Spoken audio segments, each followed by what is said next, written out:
La version live action de Moana ou Vaiana est sortie au cinéma et la seule question que l'on se pose à ce jour est pourquoi?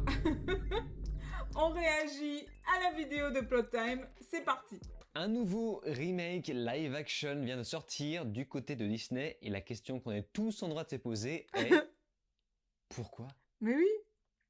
Et vous allez voir que la réponse est beaucoup plus simple que vous l'imaginez. Vraiment, cette tendance que Disney, ils ont à faire des films que personne n'a demandé, quoi. Tu sens quand même qu'il y a une sorte de crise en termes de créativité à Hollywood, hein. Ça ne va plus. Salut à tous, c'est Vince sur Plot Time et on se retrouve aujourd'hui pour parler de la nouvelle version 2026 de Vaiana. À quoi ça sert de faire un remake en prise de vue réelle d'un film d'animation de 2016 qui, en plus de n'avoir pris aucune ride, tire tous ses bénéfices? Ça date de 2016, hein. C'est même pas vieux, hein. Bah, ça fait quoi, 10 ans? Voilà, cette année, ça fait 10 ans. Mais quel est l'intérêt? En fait, surtout que ce qui se passe, c'est que c'est vraiment du shot par shot, quoi. Ce sont les mêmes shots qui ont été réutilisés dans le film. Donc, pour moi, il n'y a aucun intérêt. C'est une perte de temps. De son animation. Surtout que la qualité est beaucoup plus moindre, hein. C'est vraiment un gros downgrade.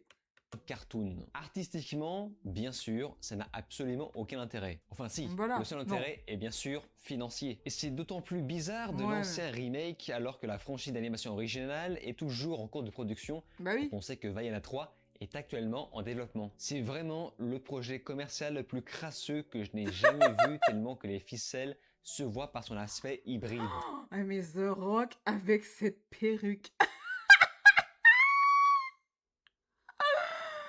Non, franchement, il me fait tellement de la peine. Il me fait grave de la peine, mais dans The Rock.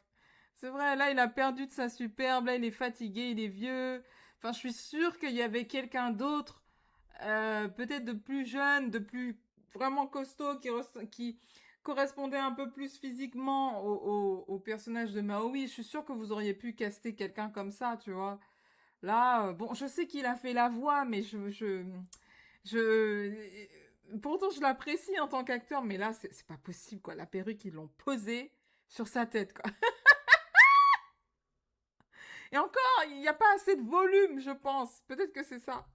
Poussé par l'appel de l'océan, Vaiana quitte pour la première fois son île de Motonui et s'aventure au-delà du récif. Aux côtés du légendaire demi-dieu Maui, elle se chatte de Zora, mon Dieu. Poussé par l'appel de l'océan, Vaiana quitte pour la première fois son île de Motonui et s'aventure au-delà du récif. Aux côtés du légendaire...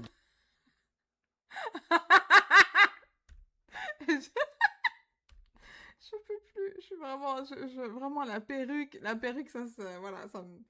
ça me sort du truc là. Demi-dieu Maui, elle se lance dans une grande expédition avec l'espoir de redonner un avenir prospère à son peuple. Une véritable meuf de droite, puisqu'elle ne souhaite qu'investir pour mieux faire prospérer son pays. L'Elon Musk féminine du futur. Alors sachez que j'ai revu le premier film, la version 2016, pour me le remettre un peu en tête, de façon à me préparer à cette vidéo, et je pense que c'était une très mauvaise idée. C'était une très mauvaise idée parce que comment dire?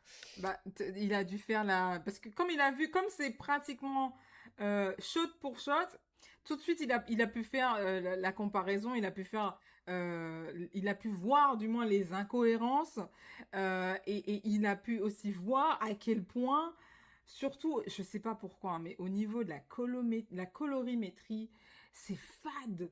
C'est fade, c'est terne, pourtant c'est les tropiques et tout, c'est censé être beau, enfin, tu vois ce que je veux dire? C'est censé être exotique, coloré, vraiment. Mais non, pas du tout, ça manque de peps, tu sens que c'est un gros downgrade par rapport au film original, quoi, et c'est décevant.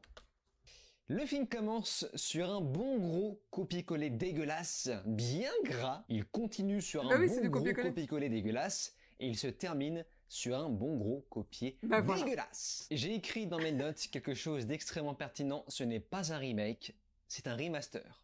Un Ouais. remaster en plus moche, attention. Et vraiment, pendant le visionnage, je me suis dit, j'espère vraiment qu'un jour, les gens se rendront compte de l'arnaque de ce genre de Mais cinéma. oui! J'espère vraiment, enfin, les gens ne se sont pas rendus compte avec tous les remakes live action Disney, avec le temps, la lassitude, et puis Non, mais ça, tu le vois quand même, ne serait-ce que dans la bande-annonce, tu vois quand même que tu peux te faire très rapidement une idée de ce que ça va être comme film. Tu vois ce que je veux dire? Au niveau de la qualité je parle pas forcément du budget, mais de la façon dont ça a été géré, de la façon dont ça a été tourné, ils se sont pas fatigués. Ils ont repris les trucs shot pour shot.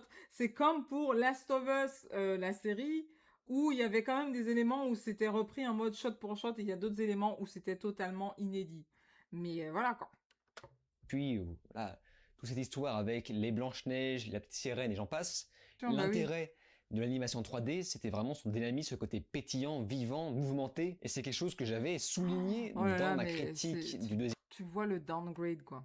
film, qui était d'ailleurs plutôt bon, puisque même s'il s'agissait d'une suite d'un film à succès, il ne se contentait pas de faire un copier-coller de quoi que ce soit. Et les animations, le fait que les personnages parlent avec leur corps, c'était merveilleux à regarder. Et bien là, en fait, on retire ça. Voilà, on refait la même chose, mais on retire tout ça. On retire finalement.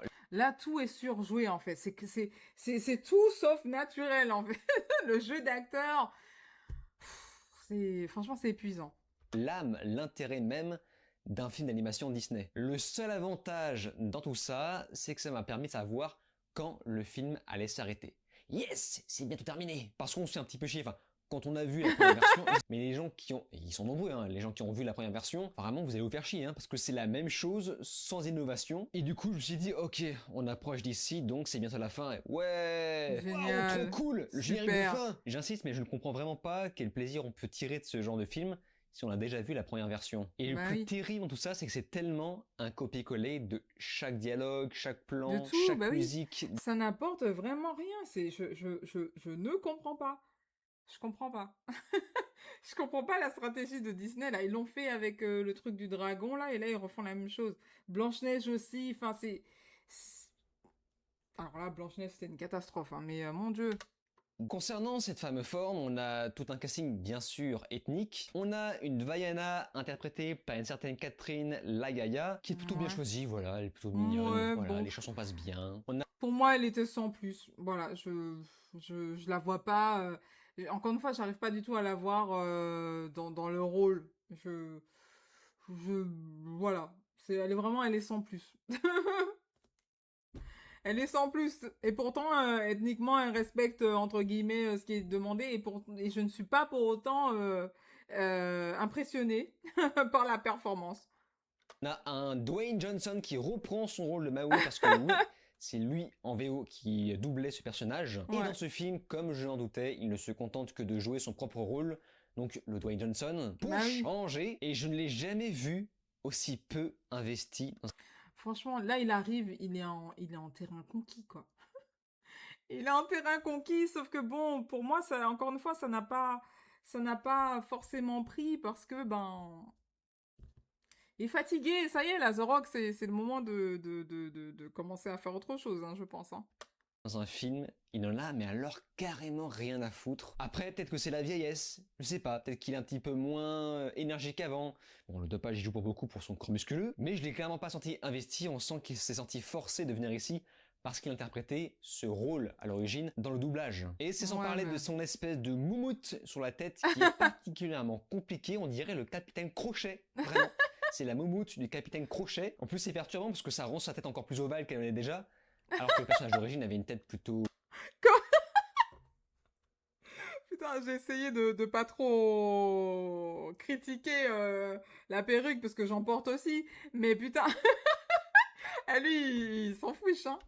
horizontale, forcément. C'est un cartoon, ça marchait pour l'effet cartoon, mais ça marche beaucoup moins pour l'effet réaliste. C'est tragique, mais dans un sens, ça te prouve aussi que même en respectant donc le cahier des charges comme il dit, et même en respectant donc la prise de vue plan par plan, quand tu fais la comparaison entre un film d'animation et un live action, tu vois la différence et tu vois qu'il y a beaucoup d'éléments qui ne peuvent pas fonctionner dans le live action. Tu vois ce que je veux dire? Tout ne peut pas être adapté dans du live action, surtout pour les films comme les films de Disney ou les films comme les films de Pixar, en fait. Tu sens que le côté beaucoup trop réaliste, ça ne va pas. Et c'est un des problèmes que j'ai eu aussi avec le Roi Lion.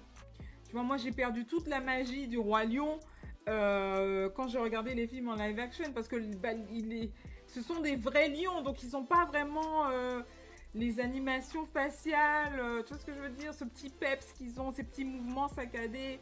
Tu sens que c'est pas la même chose, et forcément, bah, tu es déçu. Donc bon, dans l'ensemble, je pense qu'on a bien compris que c'était juste, c'est un remaster, et encore, je comprends pas l'intérêt de faire un remaster pour un film. C'était une perte de temps, d'argent pour Disney, pour nous, pour tout le monde. N'hésitez pas à me dire ce que vous en pensez. Est-ce que vous avez apprécié ce film de Vaiana? Est-ce que vous le préférez au film original? Forcément, moi, je préfère l'original. Donc, dis-moi ce que vous en pensez dans les commentaires. N'hésitez pas à vous abonner, à me laisser un petit like pour soutenir la chaîne.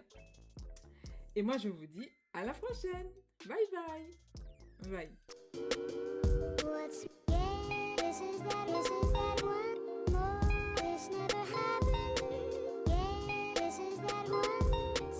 Cryptid.